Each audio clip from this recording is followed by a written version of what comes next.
Nehemias Kapitulo 10. Ang unang lumagda sa kasunduan ay ang anak ni Hakalias na si Nehemias, ang gobernador. Pagkatapos ay si Zedekias at ang mga paring sina Seraias, Azarias, Jeremias, Pashur, Amarias, Malkiyas, Hatus, Sebanias, Maluk, Harim, Merimot, Obadias, Daniel, Gineton, Baruch, Mesulam, Abijas, Mijamin, Mahayas, Bilga at Semayas. Sumunod ang mga Levitang sina Jeshua na anak ni Azanias, Binui na mula sa angkan ni Henadad at sina Kadmiel, Sebanias, Hodayas, Kelita, Pelalayas, Hanan, Maika, Rehob, Hashabayas, Zakur, Serebayas, Sebanias, Hodayas, Bani at Beninu. Mula naman sa mga pinuno ng bayan ang lumagda sina Paros, Pahat Moab, Ilam, Zatu, Bani, Buni, Azgad, Bebay, Adonijas, Bigvai, Adin, Ater, Hezekias, Azur, Hodayas, Hasum, Bezai, Harif, Anatot, Nebai, Magpias, Mesulam, Hezir, Mezezabel, Zadok, Jadua, Pelatayas, Hanan, Ananias, Hosea, Hananias, Hasub, Halohesh, Bilha, Sobek, Rehum, Hasabna, Maesayas, Ahiyas, Hanan, Anan, Maluk, Harim at Baana.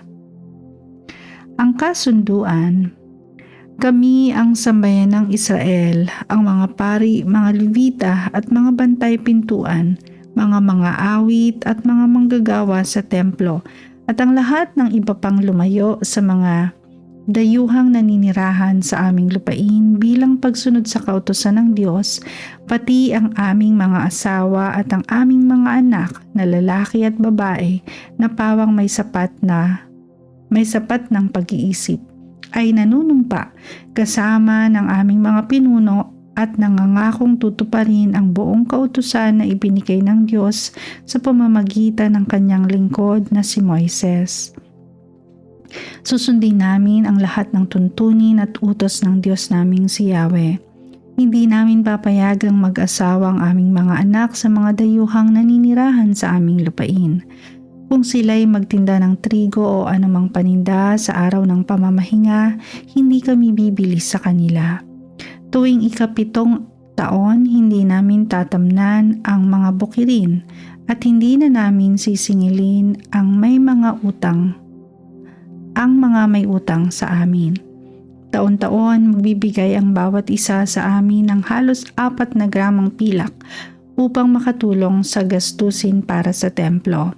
Magkakalob kami ng mga sumusunod para sa serbisyo ng pagsamba doon sa templo. Tinapay na handog, pang-araw-araw na handog na pagkaing butil, mga handog na susunugin bilang handog araw-araw, handog sa araw ng pamamahinga, pista ng bagong buwan at iba pang kapistahan. Iba pang handog, ang mga handog para sa kapatawaran ng kasalanan ng Israel at iba pang kailangan sa templo.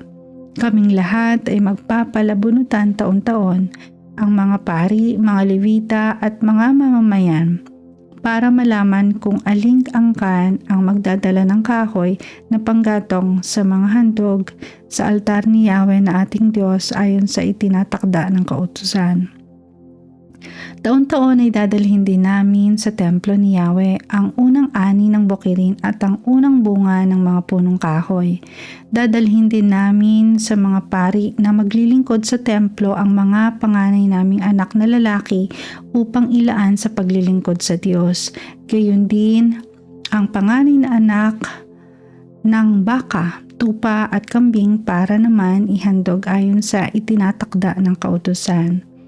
Magdadala rin kami taon-taon ng minasang harina mula sa unang ani ng trigo at iba naming mga handog na alak, langis at ng olibo at lahat ng uri ng bungang kahoy. Magbibigay rin kami sa mga Levita ng 10 bahagi ng mga inani sa aming bukirin.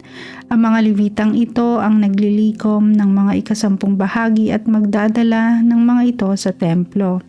Sasamahan ng mga pari mula sa angkan ni Aaron ang mga Levitang tagapaglikom ng 10 bahagi.